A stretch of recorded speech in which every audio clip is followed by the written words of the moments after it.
का ऋषभ पंत लखनऊ के टीम के जिता पाइहन? का ऋषभ पंत लागता कि अपने टीम के फाइनल तक पहुंचा पाइहन? का आपके लागता ऋषभ पंत सेंचुरी पे सेंचुरी जोड़ पाइहन? का लागता ऋषभ पंत अपने टीम के एक साथ मिल के ये मुकाम पे ट्रॉफी ये बात हासिल कर पाइहन? का गोयनका जी के सपना ये साल पूरा हुई? तो इसे सब जाने खातिर इस चैनल पे आप बने रही, काहे कि एजा बहुत बड़ा इंफॉर्मेशन मिले वाला बा। चलिए आई स्टार्ट कोई जा और देखल जा कि लखनऊ के प्लेइंग 11 टीम का रहता, कौन प्लेयर रही, कौन प्लेयर जाए, वो सारा चीज हम ये वीडियो में डिस्कशन करब। अगर आप चैनल पर नया बानी तो सब्सक्राइब जरूर कर ले, ठीक बा? तो आई स्टार्ट कोई जा। एलएसजी में काफी बदलाव भइल बा। ऋषभ पंत के कप्तानी एकदम दे दल गइल बा और कहल गइल बा कि बाबू पिछला बार तू कुछ नहीं कैलो, लेकिन ए बार तहरे बैट से हमका रन चाहिए और नहीं तो अगला बार हमके माफ। ये टीम में जान लो बाबू, एक से एक खतरनाक बैट्समैन और बॉलर भरल बने। गोयनका जी एकदम चुन चुन के खरीद के लाइल बने और लागता ए बेर लखनऊ के टीम एकदम शेर जैसे झपट के और ट्रॉफी बा अपने कब्जा में कली और गोयनका जी के कदमों में समर्पण करी। तोहनी के का लगता इस सपना रही कि सपना पूरा हुई, काहे कि ए बार ऋषभ पंत के गोयनका जी कप्तानी दे दल बने, कहले बने तुहार मर्जी, चाहे सूत के मरियो और चाहे उठ के मरियो, कोनो तरह मरियो, हमारा ये बार ट्रॉफी चाहिए। रउआ लोग के का लगता कमेंट में जरूर बताएं। वही जा टीम के कुछ प्लेयरों के नाम बताओ तनी, ये बताए कि ये बार प्लेयर अच्छा परफॉर्मेंस दे पाई है कि नहीं। सबसे पहले हम बात करते नहीं निकोलस पूरन के, कहे कि बाबू ये फिनिशर के बादशाह हुए, ये जहाँ रोक जाने वो जख्मी टोक जाने आ एक जब मारल चालू करे ने तो गेंदवा हेती चुकी लौकेला और एकदम टॉर्च शॉट गेंदवा के देखते रह जाने आ गेंदवा बिजा जाता। दूसर गेंदा मंगा के पड़ेला यूमे के बल्लेबाज में। वही जहाँ हम बात करी मिचेल मार्श के, तो भाई साहब ऑलराउंडर पावर सब कुछ इनके अंदर भरल बा। तीसरा नंबर पे बाने एडन मार्करम, सब कुछ आवेला और इनसे खतरनाक बैट्समैन हम देखबे नहीं कहीं।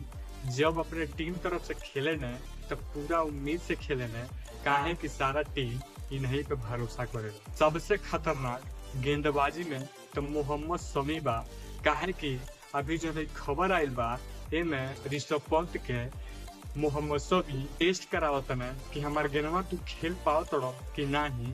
काहे कि जब टेस्ट करावत रहने हैं तो ऋषभ पंत के गोड़वे मार मार के तू दल बने और को ऐसा मात्र है कि ऋषभ पंत फट जात रहना है।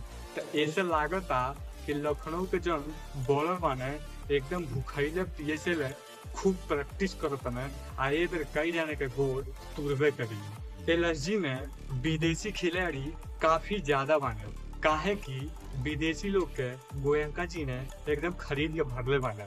काहे कि ऐसे खरीद ले बने कि विदेशी जो खिलाड़ी रही हैं इंडिया लोग के समझ में नहीं आई, एकदम बैटिंग से और बॉलिंग से जीत हासिल कर ले। तो कौन कौन खिलाड़ी बने आई उनका नाम हम बता देते हैं। सबसे पहले बने जोन्स इंग्लिश, ये बाबू विस्फोटर के नाम से जान जान। अगर ये रुक गई ना तो बाबू आधा परिया का रनवा जो बनल रही वो खुदे बना के चल दिए। यूमे के प्लेयर है। वही जब हम दूसरा नंबर पर बात करी तो बॉलर बने नॉर्किंग नाम से बने, इनकर गेंदबाजी तो बाबू सबे नहीं खेल पावे और नया नाम सुने के मिलल बा। तीसरा नंबर पर जो बॉलर बने बिंदु हसरंगा, इहो बहुत खतरनाक हुए, स्पिन बॉलिंग करे ने और सबके चौंका के रख देंगे। अब चलिए प्लेइंग 11 एलएसजी के एक बार पूरा नाम बता देते नहीं कि कौन कौन प्लेयर बने और कौन कौन नहीं बने।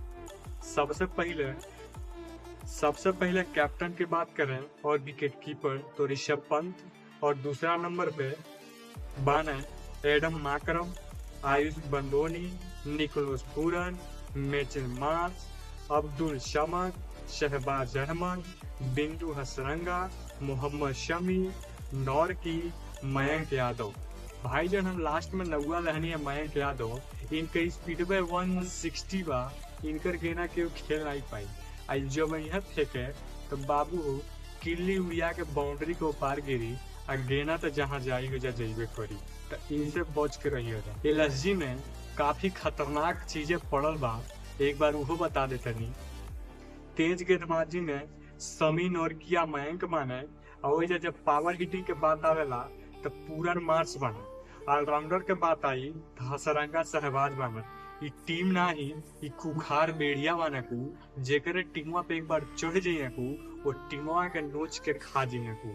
यो तरह के टीम गोयंका जे एकदम सेट कइले बा। अब रउए बताई जोन इतना खूंखार प्लेयर ए टीमवा में रखले बा, वो आईपीएल ना जीती तो का जीती। तो बाबू रउआ लोग के का कमेंट बा, लखनऊ के सपोर्ट करल चाहतनी कि ना ही? अगर यही तरह पूरा वीडियो और पूरा इंफॉर्मेशन चाहिए तो चैनलवा के सब्सक्राइब करे पड़ी, काहे कि जब पूरा अपडेट आवत रहेला एकदम भोजपुरी में मजा आइबो करी रउआ लोग के सुनने में। तो ऐसा इंफॉर्मेशन खातिर चैनलवा के एगो सब्सक्राइब कर दी और लाइक भी जरूर कर ली। तब तक खातिर नमस्कार।